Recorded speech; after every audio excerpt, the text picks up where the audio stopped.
33 KV station ಇತ್ತು ಐಗಿಳಿಯಲ್ಲಿ. ಆ ಒಂದು ಐಗಿಳಿ 33 ಕೆವಿ ಸ್ಟೇಷನ್ ಇಂದ ನಾವು ಸುಮಾರು 30ರಿಂದ 40 ಹಳ್ಳಿಗಳಿಗೆ ಒಂದು ವಿದ್ಯುತ್ ಸರಬರಾಜು ಮಾಡ್ತಾ ಇದ್ದೀವಿ.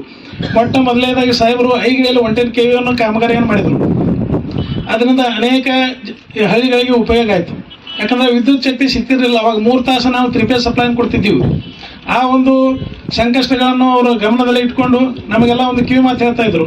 ನಮಗೆ ಒಂದು ಅಧಿಕಾರಿಗೆ ಆದವ್ರಿಗೆ ವಿಷನ್ ಇರಬೇಕು, ಒಂದು ಯಾವಾಗಲೂ ಒಂದು ಗುರಿ ಇಟ್ಕೋಬೇಕು. ನೀವು ಯಾವುದೇ ಕೆಲಸವನ್ನು ಮಾಡ್ಬೇಕಾದ್ರೆ ಒಂದು ಗುರಿ ಇರಬೇಕು. ಅದರಿಂದ ಏನೋ ಅನುಕೂಲಗಳು ಆಗ್ತಾವ ರೈತರಿಗೆ, ಅದನ್ನು ಮನದಲ್ಲಿ ಇಟ್ಕೊಂಡು ಕೆಲಸ ಮಾಡ್ಬೇಕಂತ ಹೇಳ್ತಾ ಇದ್ರು.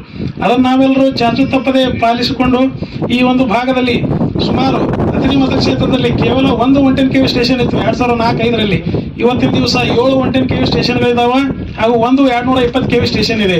ಇದಕ್ಕೆಲ್ಲ ಕಾರಣ ಯಾರಪ್ಪ ಅಂತಂದ್ರೆ ನಮ್ಮ ಆಧುನಿಕ ಭಗೀರಥ ಅಂತ ಏನು ಕರೆಸ್ಕೊಂಡಲ್ಲ ನಮ್ಮ ಸಹಕಾರ ಕಿಶನ್ ಈ ಸಂದರ್ಭದಲ್ಲಿ ಹೇಳ್ತೀನಿ. ಅವ್ರಿಗೆ ಇನ್ನೊಂದು ಮಾತು, ತಮಶೋಮಾಮ ಜ್ಯೋತಿರ್ಗಮಯ ಅಂತ ಹೇಳ್ತೀವಿ ನಾವು. ಕತ್ತಲೆಯಿಂದ ಬೆಳಕಿನಡೆಗೆ, ಅಜ್ಞಾನದಿಂದ ಜ್ಞಾನದೊಳಗೆ, ಆ ರೀತಿ ಒಂದು ಕೆಲಸವನ್ನು ಮಾಡ್ಕೊಂಡ್ಬಂದ್ರೆ ಎಲ್ಲರಿಗೆ ಬೆಳಕು ನೀಡುವಂತ ಕೆಲಸ ಮಾಡ್ತಾರೆ.